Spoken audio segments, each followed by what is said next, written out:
Hi, gentlemen. If you are currently dating a woman who always pulls away, stonewalls you, dismisses you, says, I am just not going to talk about it during a very heated conversation, discussion, or when something really bad happens and you're completely tired of it, this video is for you. You might be feeling emotionally drained. Not might. Most likely, you probably are mentally and completely exhausted, and you've been in a relationship with a woman who seems to go cold on you every single time you try to seek more answers or clarity during a very heated occurrence, event, or discussion. And it feels like nothing gets resolved. You've told yourself now multiple times that it could be your fault, and you're wondering if you're starting to ask for too much, and you just wait because you're patient. You're taught to be patient, right, gentlemen? And if you show up in a way that proves to her that you're her rock, you're her safety, she'll eventually let you in, right? But you've waited for a long time now and nothing has changed. And to add to that, the problems, the piles of problems, and the mountain of problems just keep piling and piling up. And this is a lot of the times what happens when you have one partner, now I'm speaking to men here, one wife, girlfriend, female partner that never lets you in. But instead, she shuts down, goes silent on you whenever things start to get more real, whether it be a really heated argument about value systems or accountability or mistakes or why did you not do XYZ. When things get extremely real, she shuts down. Maybe she even turns it on you. 1 minute she's really, really warm and bubbly, but when things get really real, when problems need to be resolved, when there are disagreements, she goes cold, she stonewalls, she distances, and she is completely and utterly unreachable. And you're left wondering this. This is the most important point I want you guys to understand what it's doing to you in this dynamic, in this relationship dynamic when you are in it. Am I too needy? Am I asking for too much? Am I the one who needs to change my emotional needs? Is my expectations of relationships too much? Why does this hurt so much? Why does my partner always go cold when I'm just trying to connect or solve problems? What you're feeling is real. What you're experiencing is extremely painful. It's physically debilitating, and you're not crazy for wanting a connection to feel safe and stable with your wife, girlfriend, or partner. However, this video isn't about blaming her or you. I'm never going to try to create a larger gap and point fingers, and really that never does any good to any relationship, man or woman, as individuals either. It's about understanding first off what could be happening in her worldview so you can understand her a little bit more, but also understand how you can develop some tools in order to work on yourself, your mental health, and put yourself first while not being forced to just walk away, start another relationship, and maybe the grass is greener on the other side, because that normally isn't always the answer, right? However, it could come to that point. So this video is going to hopefully give you some clarity. Hello, gentlemen. My name is Christy. I'm a therapist and a relationship coach. If you're new here, welcome, welcome, welcome. Please do me a favor and hit the subscribe button and the like button wherever it is, because it helps the algorithm and it helps me understand what kind of videos you guys find helpful. If you're old here, welcome, welcome back. Thank you for putting the time and effort to work on your mental health, because if you've already heard, our entire mission for this practice is really to build beautiful relationships and close the gap between men, women, and men and relationships, because honestly, quality relationships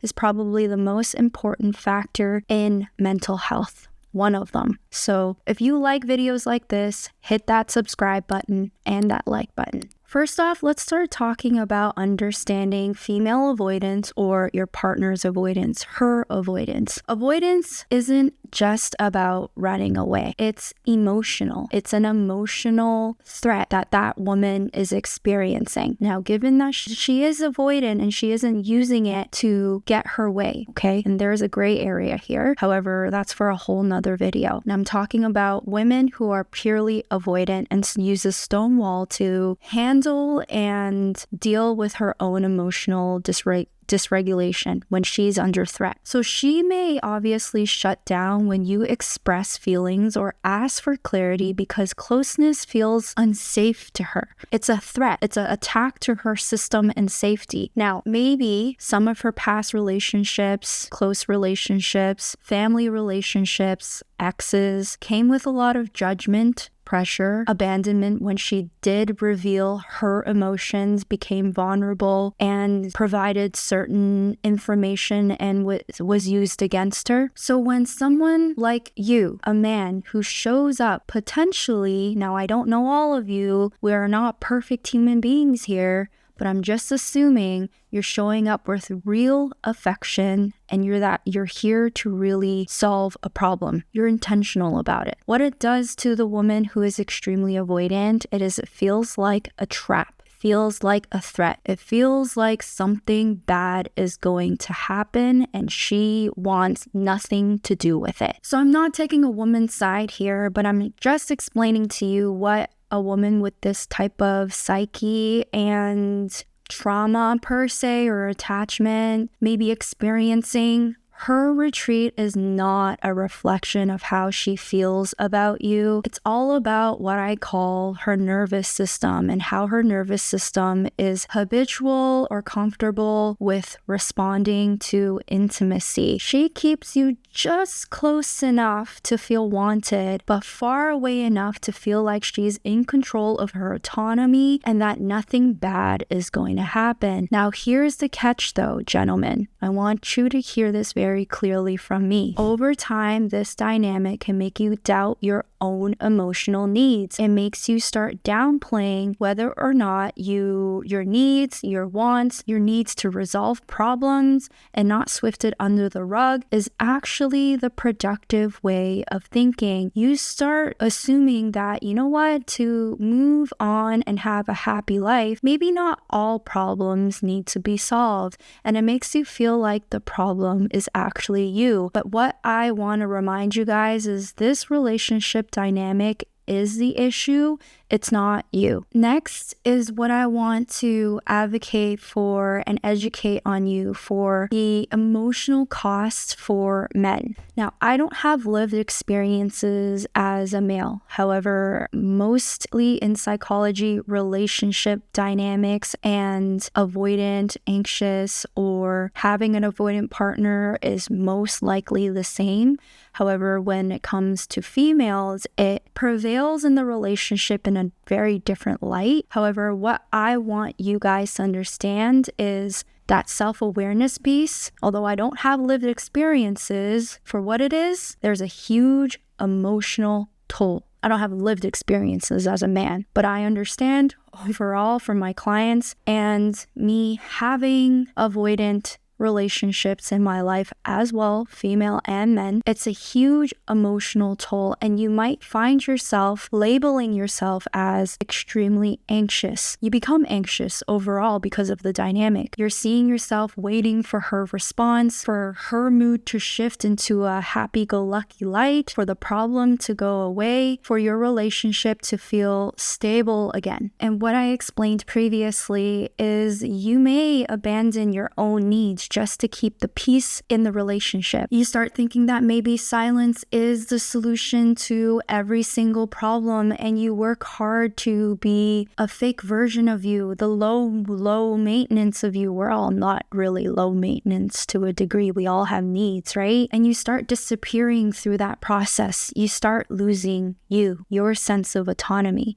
And what society tells you doesn't really help, right, gentlemen? A lot of my clients tell me this, and I experience experience it and see it. I don't experience it, but I see it first-handedly as a therapist. You're told daily from the day that you were born to be the rock. But the strength really, gentlemen, isn't about suppression. It's about owning up to your emotions and expressing them. And so that's a huge toll. But if you've been bottling things up and you've been lying to yourself that maybe silence is a way to solve relationship problems and keep things at quote unquote peace, that's just a bomb waiting to implode, okay? So I just want to advocate for that. And that's why I'm a huge advocacy for at least individual therapy first. And to wrap this point up, gentlemen, what I want to tell you is your feelings are not the problem. Your numbness isn't the problem. If you are taught to be silent and forced to not solve problems because it wasn't welcomed with your avoidant partner, the dynamic that you're caught in is the issue, not you. Now, we're at the part of the video and what I want to talk about, which gives you more tangible tools and action steps and strategies to hopefully find out whether or not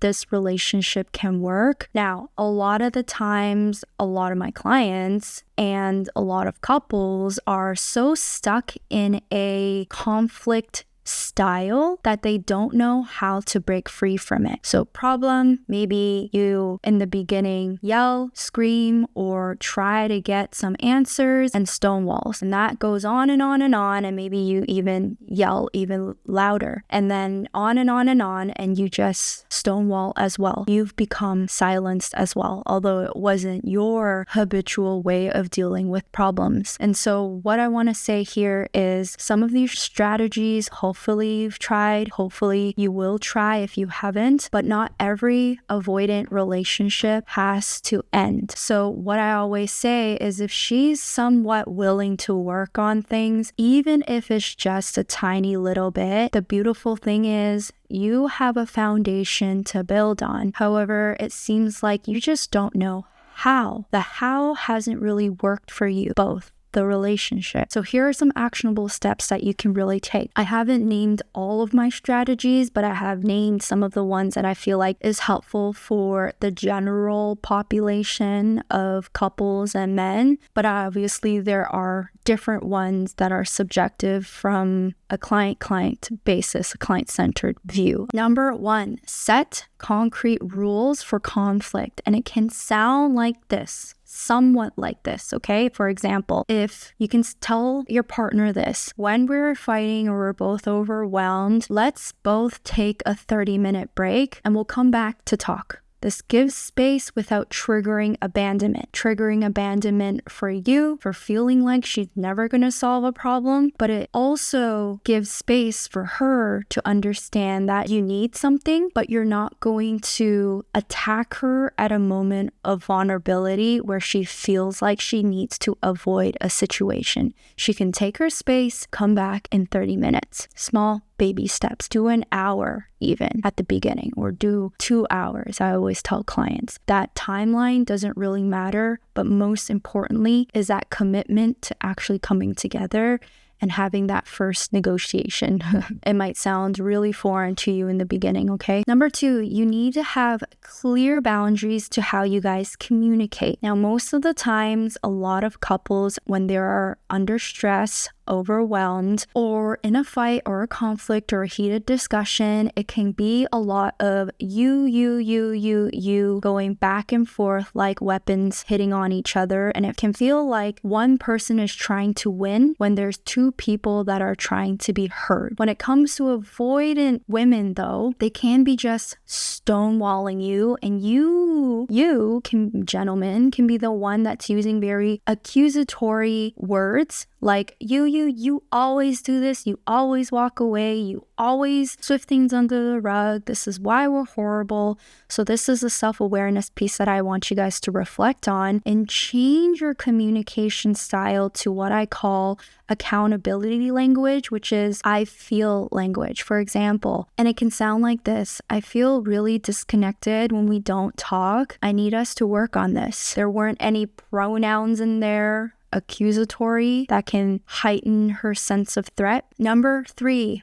And this one seems to be a little bit more unfavorable for a lot of my clients, but once they've done it, they can see the effects and the benefits of it within any relationship, not only romantic, even their children, even their family members, even the people that they really care about, like friends that were in their lives for a long time, which is you're starting off with a weekly meeting, or you end the week with a weekly meeting or ritual. And it could be very, very quick, okay? 15 to 20 minutes every single Sunday, and asking them, how do you think this week went? What made you feel close to me? And what made you feel farther away from me? Would you get some feedback, a weekly meeting? A lot of the times, men and women even don't find this very productive because it feels like you will start fights when there shouldn't be any, right? But that is the common pattern that your relationship was in for a long time, which is if problems don't suddenly arise, let's just not deal with it. And this practice helps you deal with problems before it happens and stay offensive, essentially. The fourth one is what I call offering safety without over functioning. And it is more for you gentlemen. The mindset and the tonality and the characteristic and the aura that you're sending off when problems arise and you want clarity. You're not chasing, you're not trying to fix it, you're not taking the blame. However, you're letting her know that you're available and that this problem is a two-person problem. It requires two people to resolve it, but you're not overextending, but you're not underextending. For example, it can sound very simply like this. I'm here when you're ready to talk. How much time do you need? Simple, straightforward, gives her space, puts the ball on her court, but she needs to show you that she is going to come back. Number 5, gentlemen, don't lose track of the mental toll and the physical toll that this relationship has done to you. It's not just going to go away. Your body is absorbing everything and all of the stress that it has gone under for years and years and years. And so if you're swifting things under the rug, yourself as well, because you're not getting clarity from your partner, your body is gonna hold it until you get an opportunity to release it. Now, when it comes to releasing, it's not just about hitting a punching bag, going to the gym. That's helpful for sure, but that keeps you at somewhat manageable states or baseline. Obviously, I'm a therapist. I promote therapy. I think therapy is good for couples of all ages, individuals of all ages, especially gentlemen, you, because most of the times you're not taught in society that emotions are even productive. Most of the times you're taught to just toughen up and move along the way. And I'm here to tell you that works to a certain degree, but it doesn't work in a healthy relationship, not a relationship that you share with a woman, especially if she's avoidant. And so obviously, if you want to start that journey in therapy, if you have already, great. But we are here to help you gentlemen, and if you're feeling overwhelmed, you can book a one-on-one consult with me or one of our team members, and we're happy to walk you through what that journey could look like for you. Now comes the more sensitive part of what I'm going to talk about when it comes to dealing with women and people that are highly avoidant. Sometimes no matter how much you try, how much you love her, how much work you put into the relationship, she won't choose to face her own problems and her own traumas and her own pain, and you're stuck in a relationship that feels like it's never going to be the way that you want it to. Now, to be fair, gentlemen, if you are doing the self-reflective work and you've changed, maybe use some of the strategies I talked about in the beginning, which is your own tonality, the way you communicate, accusatory language, and you've done all that work and you've taken accountability for the influence and the part that you have to play in her possibility of being extra avoidant, and you've changed as a person and she still hasn't. It's okay to choose yourself. Now, only you can know the answer to this. I mean, therapy obviously helps if you haven't done the work on your own, because changing one piece of the puzzle can really give you bigger answers in a relationship, more clarity in the relationship. However, if you have tried everything, walking away isn't just about giving up. It's about reclaiming your own emotional health and wanting her to realize her own lessons in life and wanting something much more for yourself. It's out of a place of compassion. It's out of the place of compassion for yourself and her. You deserve to feel loved. You deserve to feel and experience a relationship that is full of love and security. Security is important for men and women, let's be real. So you don't have to shrink yourself to fit a version of love that keeps you feeling so small just to keep at peace. So this wraps up the video right here. I hope you found some of the information helpful. And I just want to end with this thought. Avoidance, stonewalling, not dealing with problems, we are all culprits of that. However, though, when it comes to people or women or men that are extremely avoidant, that's when it can get extremely painful. And so if you're stuck in this pattern, I hope you found this video helpful, and I hope you take the journey of therapy to try to resolve some of your, not resolve, but peel back the onions to understand with more clarity what your next steps could be, should be. Is it to work a little bit harder to fix some of the mistakes or dynamics in communication that maybe you haven't tried before? Or is it to move on and